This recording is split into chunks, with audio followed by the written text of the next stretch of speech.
नमस्कार दोस्तों, welcome to SIM solves. आज हमारे साथ दो ऐसे कलाकार बैठे जो कि बहुत वायरल हैं और अपने वीडियोस के थ्रू स्टूडेंट्स को बहुत ज्यादा प्रेरित करते हैं। तो आई थिंक कि आप समझ ही गए होंगे कि मैं किन की बात कर रहा हूं। वन एंड ओनली उज्जवल श्रीवास्तव और राहुल जी। तो आपका स्वागत है हमारे चैनल पे। Thank you so much. Ujjwal ji, आपने कैसे, आप अपनी जर्नी बताइए, कैसे आपने स्टार्ट किया, किस तरह आप यूट्यूब में आए? वायरल कलाकार से पहले थिएटर डेजों के दिनों की अगर बात करें तो मैं और राहुल हमारे साथ करीब 5-6 सालों की हमारी दोस्ती है और हम लोग साथ में थिएटर शुरू किए थे। और थिएटर के बाद थिएटर दोनों साथ करते 2-3 साल बीत गया। उसके बाद चीज़ें जब डिजिटल होने लगी, जियो आने लगा, डिजिटल एरा बनने लगा, तो हम लोगों ने डिसाइड किया कि कुछ ऐसा डिजिटल करते हैं। तो काफ़ी पहले बहुत कुछ किया। उसके बाद बहुत सारी चीज़ें होती है ना कि जब आप कर रहे हैं फिर मन उब जाता है कि यार अब तो मतलब कुछ नया स्टार्ट करना है। तो फिर हम लोगों ने नया स्टार्ट किया। इन्होंने अपना डांसिंग शुरू किया चैनल और हमने वायरल कलाकार नाम से एक अलग ही प्लेटफॉर्म मिल करके दोनों कोलैबोरेटिव शुरू किया। और उसके बाद अभी तो हालांकि 2 साल आई थिंक हुए हैं हमारे वायरल कलाकार के, हम दोनों को, और पूरी एक टीम काम करती है। और शायद लोगों का प्यार है कि वायरल कलाकार को लोगों ने नाम डिफाइन कर दिया वायरल एज अ सच। जितने वीडियो वायरल हुए तो वायरल कलाकार।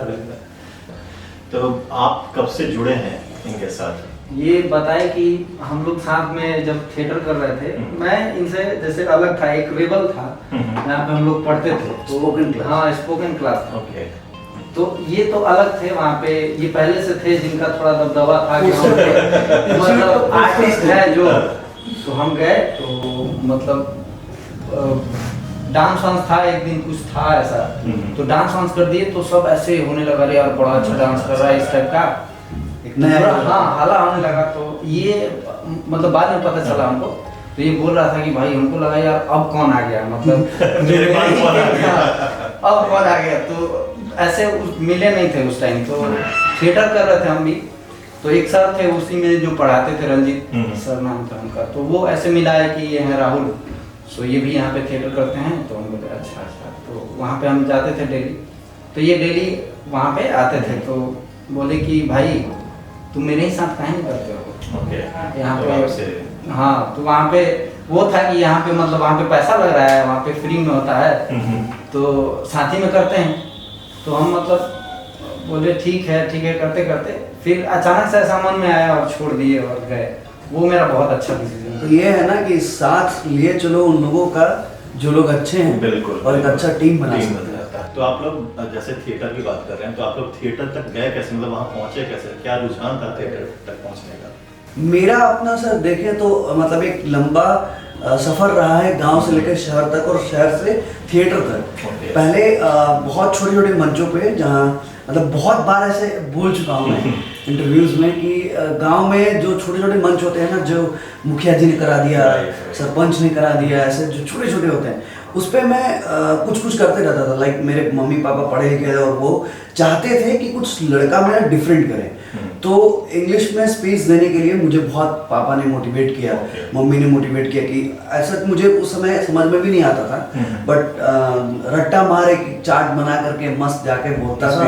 और वहीं से शायद लोगों का प्यार, लोगों की तालियां, लोगों में अपने लिए एक नया नज़र ढूंढ लिया मैंने। और फिर जब यहाँ पे आया तो जैसे स्पोकन क्लास की बात करें राहुल, तो बस वही इंग्लिश वाला मैटर यहाँ भी आया। और यहाँ पे एक्स्ट्रा एक्टिविटीज क्लास के कारण थिएटर मतलब ऐसे एक्ट करने लगा। और मुझे नहीं पता मिमिक्री कहाँ से सीख गए थे। मिमिक्री करने लगे और यहाँ पे एक थोड़ा हो गया कि लड़का कुछ डिफरेंट है, एक्स्ट्रा एक्टिविटीज करता है। तो ये करते करते फिर किसी दिन एक चल मेरे भाई जो अमिताभ बच्चन सर की और ऋषि कपूर साहब की जो फिल्म के गाने थे, चल मेरे भाई, उस पर हमने परफॉर्मेंस देना था और दे रहे थे। उसके जस्ट बाद किसी ने मुझे कहा कि अरे भाई तुम बहुत रॉ एक्टिंग करते हो, तो थिएटर क्यों नहीं ज्वाइन कर लेते हैं? तो भाई थिएटर अपने लिए अलग ही माहौल था। गांव के लड़कों के लिए थिएटर बड़ा ही वियर्ड साउंड करता है, जो लोग नहीं जानते। एक्टिंग वाला थिएटर और वो डांस वाला थिएटर। तो फिर वो वैसी चीज़ें स्टार्ट हुई, फिर हमने जानना शुरू किया, फिर उसके बाद थिएटर ज्वाइन किया। तो ये आपने अभी बताया बातचीत में स्पोकन इंग्लिश, तो अभी आपको क्या लगता है कि वो स्पोकन इंग्लिश बहुत ज़्यादा ज़रूरी है अपने करियर में, या फिर आप जो कर रहे हैं उसमें कहीं पे वो हिंड्रेंस है या नहीं? देखिए ये सर बहुत अच्छा सवाल है आपका, और ये ना बहुत डिस्टर्बिंग है आज के लोगों के लिए। हम ये भी नहीं कह सकते कि इंग्लिश सीखना बहुत जरूरी है, और ये भी नहीं कि आप मतलब छोड़ ही दो। देखिए ये ना आपके करियर ऑप्शन से डिसाइड होगा कि आप इंग्लिश सीखें या नहीं। और एक बहुत सिंपल चीज़ है कि सर कोई भी नई चीज़ सीखना हमेशा बेनिफिशियरी होता है, और भाषा तो ज़रूर सर, क्योंकि भाषा जितना आप सीखेंगे उतने लोगों से आप कनेक्ट करेंगे, तो एक बड़ा ही कन्वर्सेशन बिल्ड होगा और बड़े अच्छे ग्रुप में आप उठेंगे बैठेंगे। लेकिन एट द सेम पॉइंट आप डिप्रेस ना हो कि यार इंग्लिश नहीं आता है तो लाइफ में हम कुछ कर नहीं सकते हैं। तो अगर आपको सीखने का मौका मिले तो ज़रूर सीखें, लेकिन अब उसी को अल्टीमेट बना करके अपने दूसरे स्किल्स को शार्प ना करें, ये भी गलत बात है। तो यही है, भाषा तो हमेशा सीखनी चाहिए। आप लोग को नहीं पता अगर आप इन्हें पहचान रहे हैं तो ये सुपर 30 में भी थे, तो आप सुपर 30 तक कैसे पहुंचे? सुपर 30 यहाँ पे ऑडिशन हुआ था, ठीक है, पटना में ऑडिशन, जैसे बहुत जगह ऑडिशन हुआ था, पटना में भी हुआ था। हम ऑडिशन देने गए थे, एक जगह था, शायद तुम भी गए थे? हाँ तो वहाँ पे गए थे एक दिन ऑडिशन देने, पूरा लाइन लगा है, तो बहुत सारे लोग थे, मतलब बड़े बड़े लोग थे। तो वो स्टूडेंट पे था, राइट। वो लोग बोले कि जितने बड़े लोग हैं सब हट जाएंगे। तो ऐसा लगा रहे यार भीड़ तो खाली हो गए, अब मतलब ऑडिशन देना है। उसके बाद सब लोग गए, तो वो लोग बोले कि नाटक तैयार करके लाइए। अच्छा, खुद से? हाँ, खुद से, मतलब एक स्क्रिप्ट हाँ, लिखी और उसपे आप नाटक perform तैयार कीजिए। हाँ। तो हमको लगा यार ऐसे तो ऑडिशन नहीं होता है, कभी तो देखे नहीं है कि मतलब नाटक करो यार, फिल्म के लिए हो रहा है तो नाटक क्यों करें। तो हमको लगा ऐसे यार फेक है, छोड़ो यार नहीं करेंगे। तो मतलब उस टाइम बोला कि आप लोग कल आइए, तो हम नहीं गए। फिर एक दिन और हो रहा था, तो बार बार हो रहा था ऑडिशन कि यहाँ भी हो रहा है वहाँ भी हो रहा, तो मेरा मन कर रहा था कि यार नहीं एक बार ट्राई करते हैं। तो गए तो पता चला कि यहाँ ऑडिशन नहीं हो रहा है, दूसरे जगह हो रहा है। अच्छा, मतलब यहाँ हो रहा था कल तक, अभी यहाँ पे नहीं हो रहा है। तो फिर गए वहाँ पे, तो वहाँ पे हो चुका था, अभी दूसरे जगह हो रहा है। मतलब ऐसे 3-4 बार हम गए थे। तो एक बार नाटक हो रहा था, वहाँ तुम्हारा ही नाटक था, हम लोग देखने गए थे। अच्छा। तो उसके बाहर पूरा लाइन लगा हुआ था, तो मतलब हम गए कि यार इतना भीड़ क्यों है। तो फिर देखे सुपर 30 का ऑडिशन चल रहा है, और इसका अंदर नाटक था उसी जगह मतलब, हाँ, प्रेमचंद अंसाला एक करके जगह है। तो वहाँ पे लोग इंट्रो ले लेके और सबको हटाया जा रहा था। तो फिर हम भी लाइन में लग गए। वो पूरा जो एक रहता है उस पे नाम और नंबर ऐसे लिख के, हाय मेरा नाम ये है, मैं यहाँ से हूँ, ऐसे करके, और ये तो वो मैंने दे दिया। फिर 1 मंथ बाद हमको कॉल आया था कि आप शॉर्ट लिस्टेड हैं, आके एक बार ऑडिशन दे लीजिए। फिर से ऑडिशन? हाँ, नहीं वो ऑडिशन नहीं था, वो इंट्रो था। तो हम गए वहाँ पे, तो देखे कि बहुत सारे लोग हैं। पता चला कल भी ऑडिशन हुआ था, उसमें से कुछ मतलब बहुत सारे लोग आए थे जिसमें 30 बच्चे थे। अच्छा। मतलब या कुछ होंगे उतना गिनती। हाँ, तो उनमें उनको साइड में बैठाया गया। फिर हम लोग बहुत सारे थे, 5-5 के ग्रुप बनाए, फिर नाटक एक तरह से करवाया गया। फिर कुछ मतलब स्क्रिप्ट टाइप का, मतलब कुछ बोलने के लिए दिया गया। तो वो सब कर करके हौच-पौच था ना, बहुत ज्यादा, मतलब पूरा लंबा प्रोसेस। हाँ, लंबा प्रोसेस था, बहुत लंबा। और ये सब करने के बाद लास्ट में कुछ लोग बचे, तो उनको बोला गया कि आप लोग फिल्म में हैं, आप लोग कर रहे हैं। तो ऐसा लगा, मतलब जितने बार आगे बढ़ रहे थे लग रहा था अब गए अब तो गए। तो लेकिन लास्ट में लगा यार नहीं। तो इस तरीके से कर करके फिर मुंबई में गए हम लोग, वहाँ पे भी ऑडिशन हुआ। अच्छा, वहाँ भी ऑडिशन हुआ? हाँ। तो YouTube का जर्नी जो है आपने कितने साल पहले स्टार्ट किया आप लोगों ने मिलकर? YouTube पे सर बहुत पहले से हम लोग, मतलब भाई वायरल कलाकार तो ये 2-2.5 सालों का मेहनत है। 2016 से, हाँ 2016 से ही है। सबसे पहले उसके बाद से ही हम लोग स्टार्ट हो गए थे। बहुत सारे चैनलों पे काम किया, and we were lucky enough कि जितने भी चैनल पे हमने काम शुरू किया सर, वो सारे 1 लाख सब्सक्राइबर को क्रॉस कर ही गए। मतलब वो वैसे थे कि जो वो हिट कर गए थे। तो अब शायद उसको लक बोले या फिर हम लोगों की मेहनत। तो सारे चैनल्स पे, बट ये वायल कलाकार आई थिंक 2-2.5 सालों का है, और उससे पहले 2016 से, राइट, राहुल। तो आपका जो प्रेजेंटेशन होता है, जो आपके वीडियोस होते हैं, उसमें आप टारगेट करते हैं स्टूडेंट्स को, आप उससे बहुत ज़्यादा प्रेरित करते हैं। तो ये जो कॉन्सेप्ट है ये कैसे आप लाते हैं, कौन उसके पीछे पूरा दिमाग चलाता है? लाइफ में सर एक चीज सब लोग सुनते हैं कि कभी सीखना खत्म नहीं होता। बिल्कुल। इसका मतलब ये है कि हम सब स्टूडेंट हैं और मरते दम तक स्टूडेंट हैं। तो स्टूडेंट पे वीडियो बनाना कितना पावरफुल होगा, इस कॉन्सेप्ट से सोचिए जरा कि हम सब लोग एक स्टूडेंट हैं और लोग कहते हैं कि आप सिर्फ स्टूडेंट के लिए वीडियो बनाते हैं, और मेरा मानना है कि स्टूडेंट तो हम सब हैं, तो हम सबके लिए वीडियो बनाते हैं। और स्टूडेंट को टारगेट करना इसलिए भी मतलब हमारे वीडियोस होते हैं, यूएसपी हैं वहाँ हमारे स्टूडेंट के टारगेट ऑडियंस, क्योंकि हमेशा से हम लोग पढ़ाई लिखाई के बैकग्राउंड से आते हैं। मेरे मम्मी पापा उस जमाने में, मेरे नाना जी बड़े बाबू थे कॉलेज में, तो मम्मी आज टीचिंग करती हैं, तो काफ़ी पढ़ाई वाला माहौल था।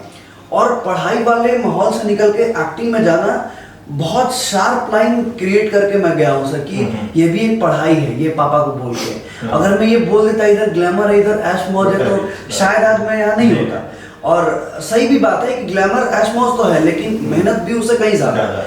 तो वो पढ़ाई वाली रेखा से चल के मैं आया इधर, तो मुझे समझ में आया कि पढ़ाई वाला कंटेंट ही बहुत ज़रूरी है। और चूंकि मेरे मम्मी पापा खुद देखते हैं, हम लोग ऐसे वीडियोस बनाते हैं जो फैमिली शोज टाइप के होते हैं, तो इसलिए। और सर स्टूडेंट की बात कोई कहता नहीं है सर, मतलब आज रिलेशनशिप पे बात होती है, लव पे बात होती है, बट किसी के स्ट्रगल, किसी के फेलियर पे कोई बात नहीं होती। और वो जरूरी है। यस, वो बहुत जरूरी है, क्योंकि वो हमारे कहीं ना कहीं हम देश को एक अच्छे मूड पे ला रहे हैं। हमारे यूथ वीडियोस में ऐसे कमेंट आता है सर कि आपकी वीडियो देख के 2 घंटे ज्यादा पढ़े हैं, तो सोचिए कि वो कितना वैल्यूएबल कमेंट है हमारे लिए। बहुत लोग तो ऐसे मतलब जो लोग जॉब ले लिए हैं वो लोग भी हमसे मिलते हैं कि मतलब अभी जैसे बीपीएससी अभी जो रिजल्ट आया सर, इसमें 8 से 10 ऑफिसर्स हमारे ऐसे सब्सक्राइबर्स निकले जो आज कोई इनकम टैक्स में आ गया है, कोई एसडीएम बन गया है। तो ऐसी चीजें, तो कितना अच्छा इम्पैक्ट पड़ रहा है हमारे कंटेंट का।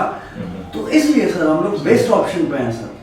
तो जैसे आपने कहा कि आप पिताजी को बोलते ही ग्लैमर है और ये है एक्टिंग में, तो वो आने नहीं देते, तो आप जब इस फील्ड में आए तो आपके फैमिली का और समाज का क्या सपोर्ट रहा, या फिर उन्होंने कैसे रिएक्ट किया कि हम लोग इस तरफ जा रहे हैं, एक्टिंग की तरफ जा रहे हैं? सर शुरू में तो मतलब देखिए, पापा मम्मी का सपोर्ट बहुत मायने रखता है, समाज करे या ना करे वो तो। और सारे लोग रिबेलियन होते हैं, चाहे वो समाज से तो हर कोई होता है, मतलब अच्छा कर रहा है बुरा कर रहा है, रिबेलियन तो होना है समाज से। बट या फैमिली मैटर करता है। शुरू में मम्मी पापा को जब तक चीजें समझ में नहीं आई कि मेरा बेटा क्या कर रहा है, तब तक डिप्रेसिंग था माहौल उनके लिए भी और हमारे लिए भी। बट जब उन्होंने देखा कि इज डूइंग ग्रेट और ये कुछ करेगा इसमें, तो एकदम से टाइम नहीं लगा उनको चेंज होने में, क्योंकि वो पढ़े लिखे थे, उनको पता था कि जो बेस्ट करेगा वही इसके लिए बेस्ट होगा। और 100% अपन लोग एक्टिंग में दे रहे थे। तो शुरू में तो चीजें थोड़ी खराब थी, बट जब मैं कन्विंस कर पाया अपने काम से, अपने रिजल्ट से, तो मम्मी पापा बहुत सपोर्ट करने लगे। और बाकी समाज का इम्पैक्ट सर, मैं जब तक से थोड़ा बहुत वायरल या थोड़ी बहुत चीज़ें अचीव मैंने नहीं किया था, तब से मैं किसी को बोलता नहीं था कि मैं ये करता हूँ, सिर्फ मेरे मम्मी पापा को पता था। तो हमारे समाज के लोग, हमारे आसपास के लोग हमारे स्ट्रगल को नहीं, हमारे रिजल्ट को जानते थे। तो ज़्यादा दिक्कत नहीं हुआ कि वो वे क्या बोल रहा है, हमने किसी को बताया ही नहीं। हमने एकदम धीरे से सफलता के लिए इंतजार किया, मेहनत करते रहा, और जब आया तो लोग जानने लगे। अब गांव में भी लोग जानते हैं कि उज्जवल ये कर रहा है, उनकी टीम ये कर रही है, तो इसलिए। सही बात है। तो आपने 2 साल पहले जो अपना चैनल स्टार्ट किया और उससे अब तक की जर्नी जो है कितनी डिफरेंट, मतलब वहाँ पे आप स्टार्ट कर रहे हैं, उतना आपके पास रिसोर्सेज नहीं था, आपने बहुत कम रिसोर्सेज स्टार्ट किया और आज आप ऐसे मुकाम पे हैं जहाँ के आपके पास टीम है। तो ये जर्नी जो थी कैसे आपने, मतलब उसका कुछ एक्सपीरियंस है जब आपने स्टार्ट किया और आज का दिन स्टार्ट किया और आज का दिन, आज का जो दिन है, इसके बारे में कल्पना मैंने उसी दिन कर ली थी जब मैंने स्टार्ट किया था सर। उसी दिन हम लोगों ने सोचा था कि हमारी एक बड़ी टीम होगी, और ये नहीं है कि भाई हम लोग करते चले गए होते चले गए, नहीं, हम लोग ने पहले दिन ही डिसाइड किया था कि अगर हम लोग कुछ कर रहे हैं तो आज से 3-4 साल बाद एक बड़ी टीम को हैंडल करेंगे और बड़ा अच्छा इम्पैक्ट क्रिएट करेंगे। पहले हमने एक्ट 1 स्टार्ट किया, लाइक मोनोलॉग वीडियो, जो एक आदमी आता है और एक्ट करता है, और हमारे राइटर मैकेशन मांझे जो आज भी लिखते हैं, और उस समय भी मतलब हमने एक ऐसी टीम क्रिएट की जिसमें जो, अगर राहुल हमारे साथ 6 सालों से हैं, तो ये अगले मेरे पूरे जीवन तक मेरे साथ रहेंगे। और जिन्होंने उस टाइम से स्टार्ट किया है, वो आज भी और आगे भी रहेंगे।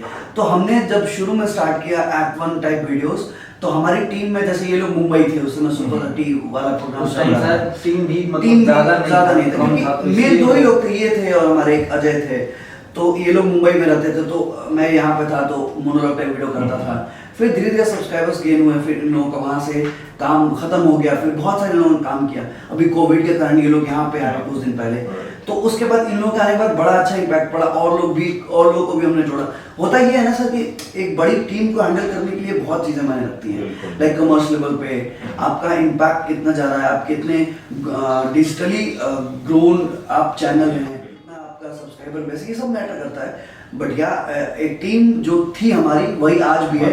बस ये है कि कोरोना ने हमारे अपने लोगों को और पास कर दिया, तो ये है सर। आपकी वीडियोस मैंने देखा है, बहुत अच्छी क्वालिटी होती है, जो प्रोडक्शन होता है बहुत ही डिफरेंट लेवल का होता है, मतलब अगर कंपैरिजन करें अदर चैनल से तो बहुत अच्छा होता है, और आपकी एक्टिंग तो शानदार है।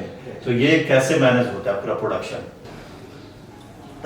तो मतलब जैसे अभी क्या, पहले क्या था कि उतना टीम नहीं था हमारे पास, अभी कुछ लोग जुड़ गए हैं, तो हम लोग पहले खुद ही सब मैनेज करने में कुछ चीजें खराब हो जाती थी। बिल्कुल बिल्कुल। अभी क्या है कि जैसे बहुत सारे लोग हो गए, तो उनको थोड़ा थोड़ा काम दे दिए कि ये, तो वो सब परफेक्ट हो जाता है।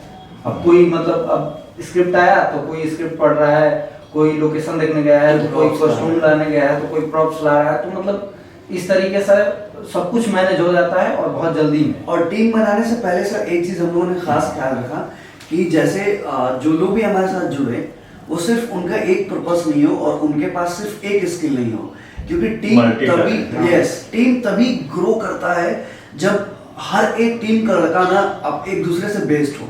और हमारे टीम में ये बहुत अच्छी बात है कि जितने 6-7 लोग हैं, चाहे वो अमित हो, रिकी हो, राहुल हो, अजय हो, और चाहे मैं खुद हूँ, और जितने भी लोग हैं, नीलेश वगैरह, तो ये लोग मल्टी टैलेंटेड है। अगर मतलब एक कैमरा और लैपटॉप दे दिया जाए तो पूरे एक कमरे में एक पूरी फिल्म तैयार की जा सकते हैं, कोई एक लड़के के द्वारा भी। तो अभी जैसे जो एक्टिंग करते हैं, जैसे ये एक्ट करते हैं तो ये सिनेमेटोग्राफी भी करते हैं, मैं खुद एक्ट करता हूँ तो एडिटिंग भी करता हूँ। तो ऐसी चीज़ों में ना क्या होता है कि छोटा छोटा चीज़ लोगों का, मतलब इसने कुछ बता दिया, उसने कुछ बता दिया, तो एक छोटी सी भी इम्प्रोवाइजेशन बहुत बड़ा इम्पैक्ट ड्यू टू टीम कि सबने मिल के बताया। तो एक कोलैबोरेटिव, और फिल्म और नाटक तो टीम का ही है, मतलब एक कोलैबोरेटिव वर्क है, तो इसलिए बहुत अच्छा क्रिएट हो जाता है। ना होते होते भी कुछ तो बढ़िया बन ही जाता है। आपका जो वो अभी आपने डाला था मिर्जापुर का स्कूप, वो बहुत बढ़िया था, उस पर कुछ बताएं कि कैसे वो आपके जहन में आया? उसमें सर मेरी मेहनत बहुत कम थी। मेरे टीम के 3 लोग थे इनफैक्ट जो मेन काम उसमें, एक इनका था, एक अजय थे और एक अमित थे। तो इन्होंने और अमित ने सिनेमेटोग्राफी किया था, अजय ने डायरेक्शन दिया था। तो शायद ये बहुत रॉ बता पाएंगे क्योंकि उस टाइम मेरी तबीयत थोड़ी खराब थी और मैं एडिटिंग और सिर्फ अपने एक्टिंग पे फोकस था। बाकी इन लोगों ने कैसे मैनेज किया मुझे खुद नहीं पता, बस मैंने फुटेज देखा और मैं बोला वाह कमाल हो गया। कुछ रोशनी डाले आप भी। वो जैसे हम लोग ना मिर्जापुर जैसा था और उसका जो साउंड था उसके हिसाब से हम लोग पहले लोकेशन देखे, तो वो मतलब जैसा वो था ना उस टाइप का लोकेशन हमें मिल गया था उस टाइम। अच्छा, और तो ये लोकेशन था कहाँ एक्चुअली? अलग लोकेशन कहाँ किसी का घर मिल गया वो वहाँ पे था। एक होता है ना किसी चीज को इतना जल्दी मैनेज भी नहीं हो पाता है और कुछ चीजें जल्दी हो जाती है कि इसको सोचे ये मिल गया, ये बहुत अच्छा लगेगा, वो भी मिल गया। तो उस टाइप का जैसे वो जैसा हम लोग सोचे थे उस हिसाब से वो मिल गया था और थोड़ा दिख भी रहा था बढ़िया। और बनाने के बाद तो सबसे अच्छी बात वो कैसा बना नहीं बना, जैसे एक होता है ना कि कोई भी प्रोडक्ट बनता है सर, उस पे एक ब्रांड का अगर लोगो लग जाए तो उस प्रोडक्ट का बहुत इम्पैक्ट हो जाता है, वैल्यू बढ़ जाता है। और वही चीज हुआ मिर्जापुर के साथ कि आज मिर्जापुर स्पूफ को इतना लोग लाइक करते हैं because of Pankaj Tripathi sir, क्योंकि वो स्पूफ हम लोगों ने रिलीज किया विद इन 15 डेज। सर का मतलब सर से हमारी इंटरेक्शन हुई और उन्होंने बताया कि पूरी टीम को बधाई दी और उनकी पूरी टीम को, like Mirzapur original web series के पूरी टीम को अच्छी लगी, तो वो एक ब्रांड वैल्यू ऐड हो गया। फिर हमारे उस कंटेंट को बहुत लोगों ने अलग तरीके से लिया, मतलब उससे पहले रिलीज था तो हाँ, उससे उतना मतलब impact नहीं था। उसके बाद ऐसा लगा कि काम अच्छा कर रहे हैं, मतलब ऐसा फील हुआ। काम तो आप अच्छा कर ही रहे हैं, आपके बहुत 5 अच्छा लाख एक- सब्सक्राइबर और आप कहाँ जाके रुकेंगे, अरे, रुकना तो है ही नहीं, आगे चलते ही जाना है मतलब उसमें कुछ तो। लोग ऐसे हैं, अगर कोई बोल देता है कि नहीं और वो भी इतने बड़े, हाँ, बिल्कुल बिल्कुल, वो तो इतने इंस्पिरेशन बड़े का हैं। पार्ट ही है। तो जैसे आपने YouTube स्टार्ट किया तो आपको कब लग गया कि नहीं अब हम सक्सेस कर रहे हैं YouTube पे? नहीं लगा है सर, अभी कहाँ हुआ अभी तो फिर भी आप चलिए कुछ तो सक्सेस हुआ है, फिर भी आप आगे बढ़ रहे हैं और मतलब कोई ऐसा पॉइंट आया Yes, मोमेंट्स ही आपको लगा नहीं हम अच्छा काम कर रहे हैं? वो तो हर रोज ही आता है और हो गए सक्सेसफुल ये कभी नहीं लगता है। अच्छा कर रहे हैं ये हमारी टीम को हर रोज लगता है, हर वीडियो के बाद लगता है। लेकिन ऐसा कहा जाए कि कभी लगा ऐसे कि वायरल कलाकार बना और इतना अच्छा परफॉर्म कर रहा है, तो कभी ऐसा प्यार लोगों का सामने से वो अगर कहा जाए तो आज कभी भी इंस्टीट्यूट में या कॉलेज में यूनिवर्सिटीज में जाते हैं तो लोगों का प्यार देख कर लगता है कि हमने कुछ तो किया है। बिल्कुल। मतलब नहीं पता कि क्या मैजिक है, क्या कुछ है।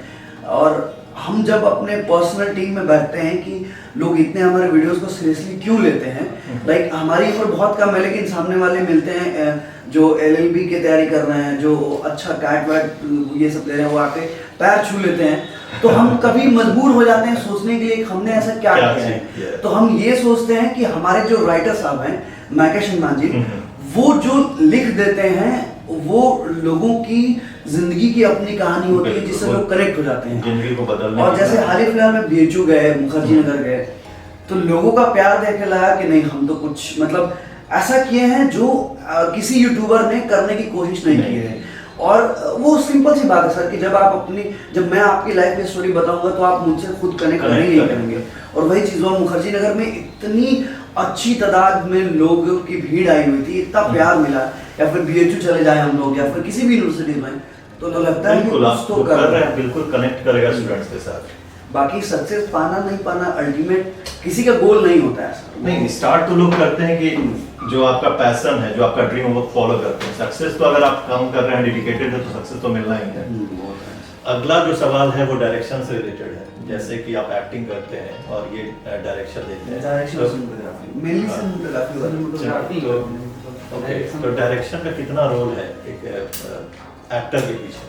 अपने लोगों में क्या है सर कि YouTube वीडियोस पे सबका इम्पैक्ट रहता है। सजेस्ट कि अगर हम एडिटर हैं तो ऐसा नहीं कि सिर्फ हम जो बोल दिए वही एडिट होगा, हम कोलैबोरेटिव वर्क करते हैं कि जैसे क्या होता है कि जैसे जो लोग हम लोग तो मतलब पहले स्क्रिप्ट आता है तो सारे लोग बैठ के पढ़ते हैं और सबको शूट करना आता है और मतलब एक तरह से है ना सारा काम आता है। हाँ, तो सब बैठ के ही करते हैं। हाँ, और मतलब कुछ चीजें गड़बड़ हुई तो बता देते हैं, मतलब ये नहीं थोड़ा ऐसे होना चाहिए, तो सबको ऐसा कुछ ये नहीं है कि आप नहीं बताइए या फिर आप डायरेक्टर हैं तो सिर्फ आप ही कीजिए, नहीं ऐसा कुछ नहीं है। तो मतलब ये सारे पूरा लोग टीम ऐसे- इफर्ट है जो हाँ। कि सक्सेस बाकी फिल्म की बात करें और किसी भी मतलब शोज या फिर नाटक या फिर मतलब कोई भी चीज़ ऐसे एंटरटेनमेंट सेक्टर का, तो डायरेक्टर मीडियम ही होती है, फिल्म हो या नाटक हो, तो वो डायरेक्टर पर्सपेक्टिव से ही बनता है। तो आप जो लेकर आते हैं, मान लीजिए आप आज एक पोस्ट कर रहे हैं वीडियो, ठीक है, उसका नेक्स्ट वीडियो क्या होगा, कैसे आप टॉपिक, ताकि पिछले वीडियोस वो अलग रहे, कैसे आप उस पर रिसर्च करते हैं, कैसे वर्क करते हैं? इसी में सर एक्चुअली अभी हम लोग फंस चुके हैं। मतलब ऑनेस्टली ये कोई यूट्यूबर बोलता नहीं है सर किसी भी इंटरव्यू में और किसी भी ये चीज में कि अपनी कम, लेकिन क्या है कि हम लोग उसे डील कर रहे हैं। एक्चुअली इतने सारे वीडियोस हमने स्टूडेंट ओरिएंटेड बना दिया है कि अब हम ना सोचते हैं कि ऐसा क्या नया है अपने जिंदगी में जो बनाए वीडियो। और अभी हाल फिलहाल में कुछ दिनों में तो हमने कई ऐसे वीडियोस रिपीट भी कर दिया है जिसका लाइक पार्ट 2 हो या फिर ये हो, बट वो जब रिपीटेशन होता है तो एक तैयारी होती है किसी दूसरी चीज की जो अल्टीमेट बहुत ही अलग लेवल पे होता है। जैसे अगर हम कुछ अच्छे प्रोजेक्ट्स में जुड़े हुए हैं तो हम कुछ ऐसे वीडियोस बनाते हैं जो लाइक एवरेज व्यू हो और एवरेज लाइकिंग वाला वीडियो हो कि तो गुडविल का चल जाए वाला। लेकिन जब हम वैसा वीडियो बनाते हैं उसके 10-15 दिन बाद हम कुछ ऐसा क्रिएट करते हैं जो लोगों को लगता है कि हाँ इन्होंने कुछ किया है। और अभी तो थोड़ा बहुत मतलब कंटेंट को किसी दूसरे जोन में डालने की कोशिश जारी है। स्टूडेंट ओरिएंटेड कंटेंट ही रहता है, बट एक होता है ना कि हमने बहुत बात कर ली, अब क्या है, तो उस जोन से अभी बाहर डील कैसे- कर रहे हैं हम हाँ, लोग। बाहर कैसे निकले? और ये काफी एक्सक्लूसिव बात है लेकिन डील कर लेंगे क्योंकि हमारे राइटर काफी दिनों से लिख रहे हैं और उन्होंने मतलब एक होता है ना कि प्रोफेशनल राइटर हैं कि आप राइटर, आपको राइटिंग करके दे देना है। ऐसा होता तो हम हजारों वीडियो बना चुके होते हैं। हमारे राइटर ऐसे वीडियोस लिखते हैं, ऐसे कंटेंट बनाते हैं और I just want to tell you कि वो राइटिंग मतलब वायरल करने से पहले वो कोई प्रोफेशनल राइटर नहीं थे। Okay. वो मतलब एक होता है ना आपकी Thinker, आपकी सोच की सोचते बात हैं। है तो आप लिख के फाड़ देते हैं, किसी नोट्स में दबा रहता है। तो वायरल कलाकार में वो जब से लिखना शुरू किए हैं वो अपनी जिंदगी, अपने छात्र जीवन की कहानियों को उन्होंने लिखा है और शायद वही रॉ चीज है, जो connect वही करती एक यूएसपी है उनके राइटिंग में कि जो हर स्टूडेंट को कनेक्ट करती है। तो अभी बस उसी से डील कर रहे हैं कि अब जीवन के किस पहलू को निकाला जाए जिसको वीडियो के माध्यम से लोगों तक पहुंचाया सही जाए। बात। पर डील कर लेंगे हम लोग। बिल्कुल बिल्कुल। लोग जो वीडियोस बनाते हैं, आप तो शॉर्ट फिल्म्स हैं, उसके अलावा आप बिहार को भी दर्शाते हैं, जैसे छठ के ऊपर आपने वीडियो बनाया, तो उसका क्या इम्पैक्ट रहा? वो सारा वीडियो हम व्यूज के लिए ही बनाना है सर, वो हमारा इमोशन है। जैसे छठ के ऊपर video banana is like mandatory for us कि वो हम अपने इमोशन के लिए करते हैं कि हम छठ में क्या दे रहे हैं। क्योंकि हमारे घर पे छठ होता है तो हम उसके इमोशन बहुत अच्छे तरीके से जानते हैं। हम उनकी बातों को समझ पाते हैं जो छठ में घर नहीं जा पाते हैं या फिर किसी भी तरीके से। तो हर साल अच्छा एक बहुत ही ज़्यादा वो चीज़ें होती है छठ में कि लोग बहुत ट्रोल करते हैं हम बिहारियों को कि क्या है, क्या कंटेंट बनाते हो, घर नहीं जा पा रहे हैं, छुट्टी दीजिए, ये वो दिस दैट। मैं ये कह रहा हूँ सर कि जितने भी कंटेंट अब से बन रहे हैं मतलब पिछले 2 सालों से, इसके पहले सब ऐसे ही बनते थे। मतलब हमने एक वीडियो बनाया है इस पर कि छुट्टी, वो भी शायद रिलीज नहीं किया, मुझे याद नहीं ढंग से, लेकिन हमारे कंटेंट में छठ पे हर बार एक नया वीडियो होता है, एक नया कॉन्सेप्ट। जैसे पिछली बार 2 साल पहले पटना में बहुत बाढ़ आया हुआ था, तो इतना ज्यादा कि मतलब कुम्हार वगैरह की मिट्टी के दिए वगैरह सब मतलब वो हो गए थे। तो हमने उनके ऊपर वीडियो बनाया कि लाइक छठ और दिवाली को कनेक्ट करके कि उन कुम्हारों की छठ और दिवाली कैसे मनेगी। तो वो छठ में तो जो ये मोनोटोनस चीजें होती है, स्टीरियोटिपिकल लोग जो बोलते हैं कि बिहारी है वो छठ में घर जा पा रहे, ट्रोल होता है सर छठ के दिनों में।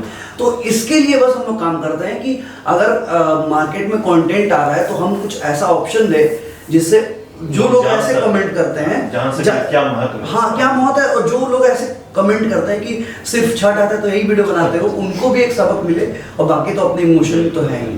तो जैसे कि अभी आप लोगों के पास पूरी टीम है, आपके पास बहुत सारे कैमराज होंगे, मगर कोई बर्डिंग यूट्यूबर है जो आज इस फील्ड में आना चाहता है आपके फील्ड में, वो कैसे स्टार्ट कर सकता है? क्या उसको इक्विपमेंट चाहिए? कैसे वो अपना यूट्यूब चैनल क्रिएट करके उसको रन कर सकता है? अभी ऐसा है कि अभी मतलब पहले तो उतना कुछ नहीं था। अभी ऐसा है कि अगर आप कुछ चालू करना चाहते हैं तो सबके पास फोन है। हाँ, अगर जब कुछ नहीं है, आपके पास जीरो है, तो आप फोन से भी चालू कर सकते हैं। अभी कंटेंट मायने रखता है, बिल्कुल, ना कि आप कैसा क्वालिटी दे रहे हैं। क्योंकि ऐसा YouTube पे ऐसा वीडियो पड़ा है जिसका मिलियन में व्यू होगा, सेल्फी वीडियो, और सेल्फी का होगा, फोन का ऐसे आड़ा टेढ़ा कुछ भी बना लिया चल देगा। और ऐसा मतलब सिनेमैटिक वीडियो जो बहुत बढ़िया शूट किया हुआ है, उसमें कुछ स्टोरी नहीं है, कुछ नहीं है, और वो फ्लॉप है। बिल्कुल। तो अगर आप स्टार्ट करना चाहते हो तो अपने फोन से भी स्टार्ट कर सकते हैं। बस आपको फर्स्ट स्टेप लेने की जरूरत है, आप कहीं भी पहुंच सकते हैं, बस आपको मेहनत करना है। तो आप लोग अपना मोटिवेशन कैसे बरकरार रखते हैं? इतने मेहनत करते हैं, आप शूट करते हैं, रात के 3 बजे शूट करते हैं, तो कैसे अपने मोटिवेशन को बरकरार रखते हैं? सर मेरा पर्सनल मोटिवेशन मेरी पूरी टीम है सर।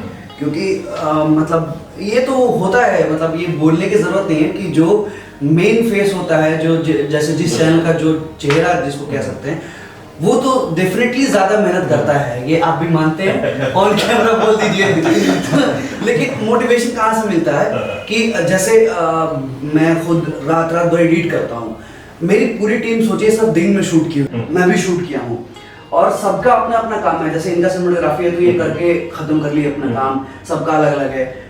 रात में मुझे एडिट करना होता है और मेरी टीम का कोई ना कोई लड़का मेरे साथ पूरी रात जग जाता है। और ये नहीं कि उसका वो काम है, वो सिर्फ मेरे मोटिवेशन के लिए जगता है कि भाई तुम कर रहे हो तो तुम्हारे साथ हम सपोर्ट करेंगे। मेरे मोटिवेशन के लिए लोग 3-3 दिन तक एक साथ बैठ करके जैसे 26 जनवरी है, हैप्पी न्यू ईयर है, कोई ओकेजनली है और मान लीजिए ओकेजन पे हम कोई ऐसा वीडियो बनाते हैं तो मेरी पूरी टीम मेरे साथ बैठ करके काम करती है। तो मुझे ऐसा लगता है कि मुझे तो काम करना ये मेरा अपना काम है, जैसे इनका सिनेमेटोग्राफी वैसे मेरा एडिटिंग है, बट ये मेरे काम में आकर हेल्प कर रहा है, that is a motivation for me.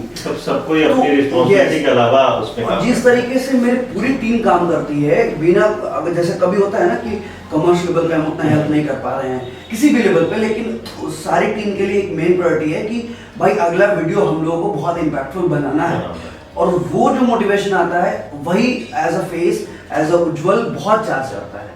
तो आपने जब स्टार्ट किया उस समय का यूट्यूब और आज का यूट्यूब कितना डिफरेंस?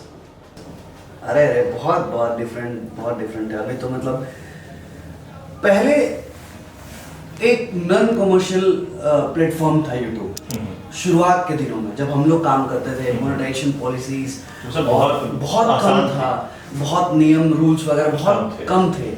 अभी क्या है कि ये ना सर, जब से OTT आया, जब से सिनेमा मास मीडियम नहीं एक फर्स्ट पर्सन सेंट्रिक हो गया, क्योंकि आप सिनेमा बनता था पहले हॉल के लिए मास लेवल पे, अभी जो फिल्म बन रहा है वो एक आदमी को पर्सनल एक्सपीरियंस कराने के लिए वैसा सेटिस्फाइंग काम लोग करके दे रहा है कि भाई मास लेवल पे तो बहुत चीजें अच्छी लगती हैं आपको कि भाई सिटी बजा के ये वो हो गया, बहुत कोलैबोरेटिव एंजॉयमेंट है, लेकिन अगर मैं खुद अगर घर में बैठ के देख रहा हूँ तो मैं बहुत जजमेंटल होऊंगा कि सलमान खान की अगली फिल्म कैसी है।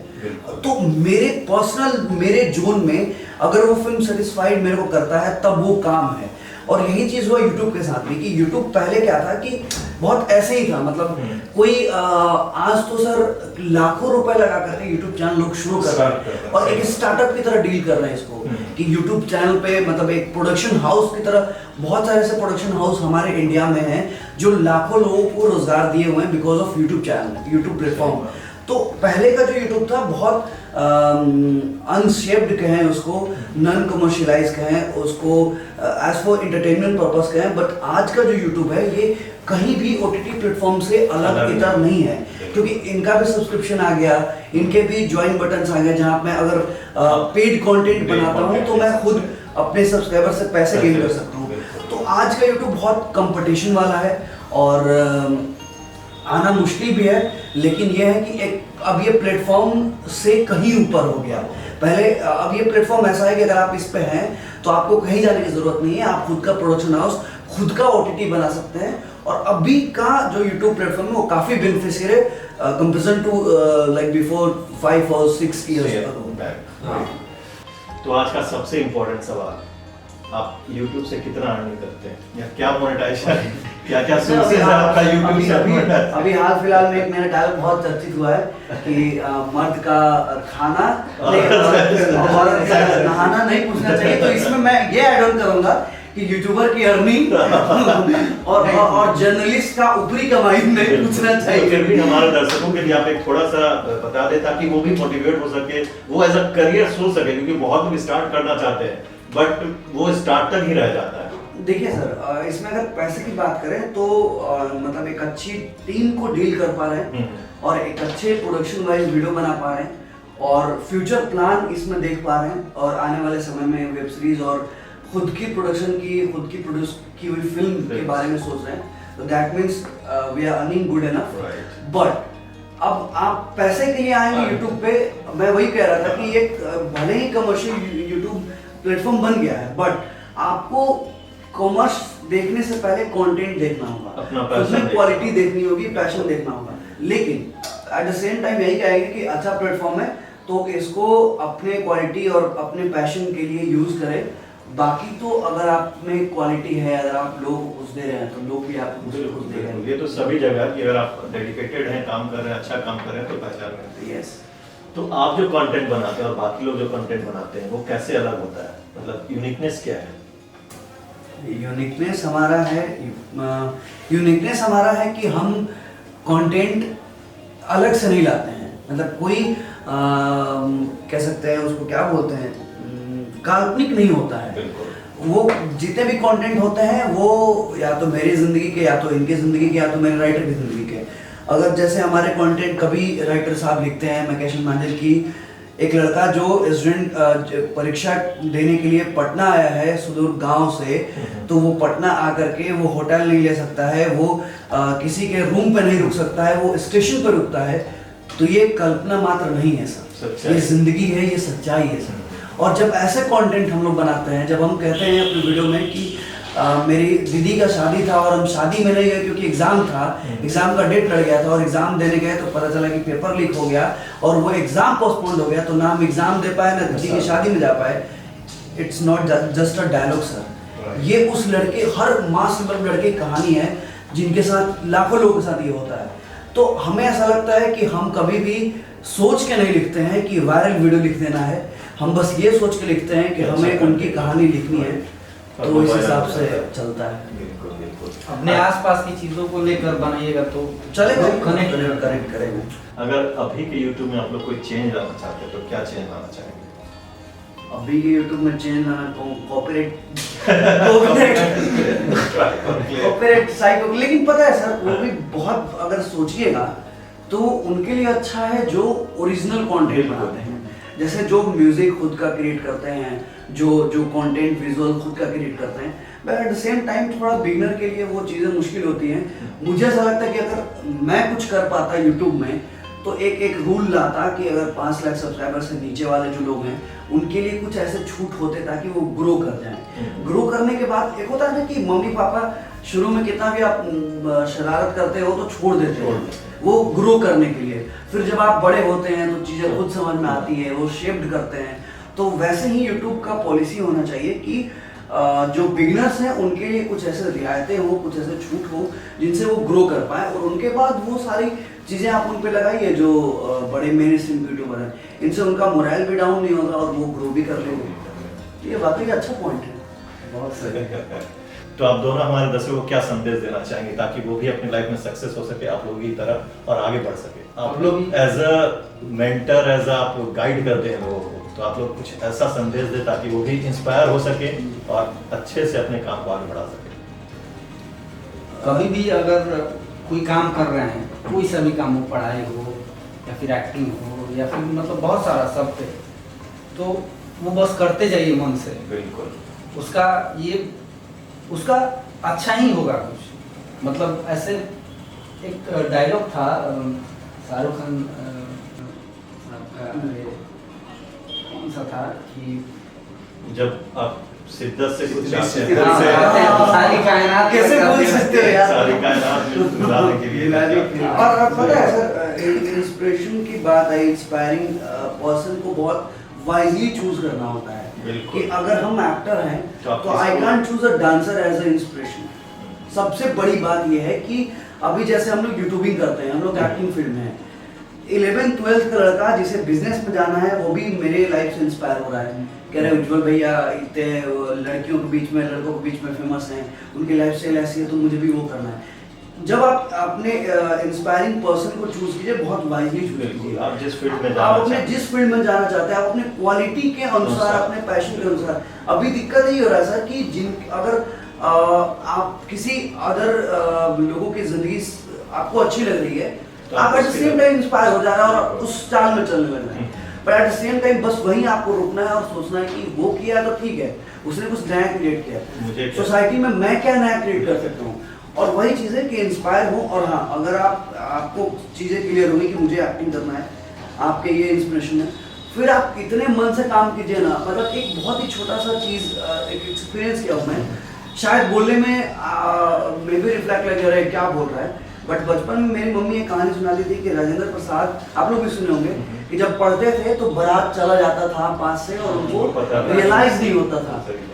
सर हमने पिछले 4 सालों से रात रात एडिट जब के किया है और मेरा वही चश्मा लग गया है, तो उसमें एक चीज़ मैंने एक्सपीरियंस किया कि बाद में ये रियलाइज हुआ कि वो कहानी से कैसे कनेक्ट कर पाया। मैं 6 बजे शाम से एडिट करने बैठता हूँ, अगला दिन 9, 8, 10 बज जाता है और मुझे ये रियलाइज नहीं होता है कि मैंने पूरी रात काम कर लिया है। और वो चीज़ मुझे खुद से लगता है कि अरे ये उज्जवल अगर इस शरीर से निकल के बाहर मिले तो गले लगा ले, अरे भाई क्या बंदा है आपको, बस समझ रहे हैं सर। तो ये चीज़ होना चाहिए कि ये एक्सपीरियंस जिसका लाइफ में हो गया वो डेफिनेटली उस वक्त में काफ़ी बढ़िया करेगा। और ये एक्सपीरियंस हम कर चुके हैं, इसलिए हम खुद के लिए काफ़ी मोटिवेटेड रहते हैं कि हम कभी भी फेलियर महसूस नहीं करेंगे, क्योंकि वो चीज़ हम एक्सपीरियंस कर चुके हैं और वो एक लत लग चुका है कि वो चलते जाएगा। तो इसलिए जब भी ऐसा कोई काम करना हो, डिसाइड हो गया कि ये करना है, उसमें इतने शिद्दत से लग जाए बहुत सही कि पहले हाँ वो क्लियर होना जरूरी है कि आपको करना है। हाँ, ये जब भी तक है। से क्लियर नहीं होगा आप फंसे रहिएगा, कभी कुछ कीजिएगा कभी कुछ ढूंढते एक ना एक बार तो लगी जाएगी यही करना। तो आज का आखिरी सवाल, आप लोग अपने आप को 5 साल बाद कहाँ देखते हैं? ये काफी कॉर्पोरेटिव सवाल है, कॉर्पोरेट वाला सवाल है। तो 5 साल बाद सर, कलाकार जो होता है सर, वो बड़ा अनगढ़ा सा होता है और खुद भी नहीं जानता कि वो सुराही बनेगा या घड़ा बनेगा। वाह क्या बात है। तो ऐसा कोई ऐसा प्लान नहीं है, बट एक छोटी सी ख्वाहिश है कि अगले 5 साल बाद हम लोग यूट्यूब से वो हो जाए, रिटायर हो जाए और एक्टिंग इंडस्ट्री, फिल्म इंडस्ट्री में जाए। और बस वायरल कलाकार के लिए ये ख्वाहिश है, हम जितने कोर मेंबर की टीम है, कि एक बड़ा इम्पैक्ट क्रिएट कर दें जिसमें लाखों नए फ्रेशर्स को काम करने का मौका मिले। हम नहीं दे सकते, खुद क्रिएट हो जाए और वायरल कलाकार क्रिएट कर दे, और वो चीज़ ना बड़ा हमारे लाइफ में मायने रखता है। जब ये चीज़ हम लोग कर लेंगे तो ये अल्टीमेट अचीवमेंट होगा जब हमारे कर लिए। लेंगे तो फिर से आप आएंगे। अरे एकदम उससे पहले भी आ जाएंगे। तो जैसा कि आप जानते होंगे हमारा 10 दिन का इवेंट आ रहा है, तो उसके बारे में कुछ आप बोलना चाहेंगे? ये चीज़ है सर कि अपने मतलब बिहार में या फिर अपने आसपास के ये में लड़कों को अपॉर्चुनिटीज़ नहीं मिल रही हैं कि वो करें क्या। और अगर ऐसा वर्कशॉप कंडक्ट किया जा रहा है, अगर ऐसा इवेंट हो रहा है आप लोगों के द्वारा, तो मैं तो पहले आपकी पूरी टीम को शुक्रिया कहना चाहूँगा कि बहुत ज़रूरी है हमारे लिए। ये सिर्फ बिहार की बात नहीं है, पूरे इंडिया में लोग डिस्टर्ब है और लोगों को पता नहीं कि क्या कर रहे हैं, और कोई ऐसा वर्कशॉप, कोई ऐसा मेंटोर नहीं मिल रहा है जिनसे वो खुद को मोटिवेट कर सके और कनेक्ट कर सके। अगर आप लोग ऐसा कर रहे हैं तो ये बहुत अच्छी बात है, और मैं चाहूँगा कि जितने भी स्टूडेंट्स हैं वो जुड़े, और जब भी ऐसा वर्कशॉप कंडक्ट कराया जाए, इवेंट कंडक्ट कराया जाए, तो पूरे 100% परसेंस के साथ चीज़ों को सीखना शुरू करें, क्योंकि a good listener can be a good speaker कहा जाता है। और जब आप जितना अंदर लेते हैं उतना ही आप सोसाइटी को बाहर दे पाते हैं। तो आप सब जरूर ज्वाइन कीजिएगा और 10 दिन में थाउजेंड्स ऑफ स्किल्स को अपने अंदर जाइएगा। बहुत बहुत शुक्रिया, आप लोगों की सारी ख्वाहिशें पूरी हुई। आपने टाइम निकाला हमारे साथ जुड़ने के लिए, बहुत बहुत धन्यवाद। Thank you so much.